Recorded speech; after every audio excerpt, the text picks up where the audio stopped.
నమస్తే మిత్రులారా, నేను మీ శ్రీనివాస్ చౌహాన్ అడ్వకేట్. మిత్రులారా, ఏదైనా ఒక సివిల్ సూటు, ఒక సివిల్ కేసు, మన భూమికి సంబంధించిన కేసు మనము న్యాయస్థానంలో ఫైల్ చేస్తే మనము కేసు పెండింగ్లో ఉన్నప్పుడు మన భూమిని సాగు చేసుకోవడానికి అవకాశం ఉంటుందా ఉండదా?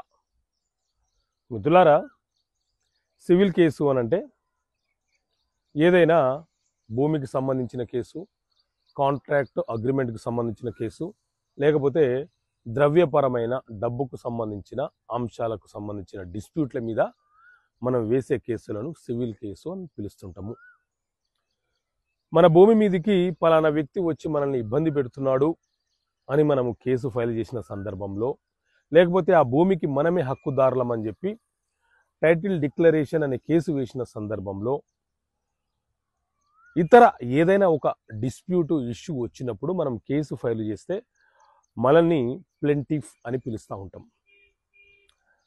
ఈ వ్యక్తి ఎవరైతే కేసు ఫైల్ చేశారో ఆ వ్యక్తి అతని భూమి మీద వేరే వ్యక్తులు వచ్చి ఇబ్బంది పెడుతున్న కేసు ఫైల్ చేస్తే అతని భూమిని సాగు చేయకుండా ఉండకూడదు అనే నిబంధన ఏమీ ఉండదు. హ్యాపీగా కేసు పెండింగ్లో ఉన్నప్పటికీ తన భూమిని తాను సాగు చేసుకోవచ్చు, పంటలు పండించుకోవచ్చు. ఇది చాలామంది అడిగినటువంటి సందేహం కాబట్టి చెప్తున్నాను. అదేవిధంగా కేసు వేసిన వ్యక్తి సివిల్ కేసులలో ప్రతి వాయిదాకు కోర్టుకు హాజరు కావాల్సిన అవసరం లేదు.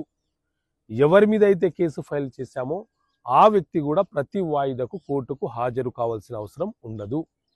మీరు ఎవిడెన్స్ ఇచ్చే టైం ఏ రోజైతే ఉంటుందో, న్యాయస్థానం ఏ రోజు మిమ్మల్ని పిలుస్తుందో ఆ రోజు మీరు న్యాయస్థానానికి వచ్చి మీ తరపున మీరు ఎవిడెన్స్ ఇవ్వాలి.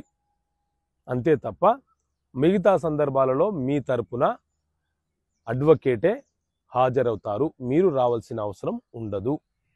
ఓకే మిత్రులారా, థ్యాంక్ యూ. జై హింద్.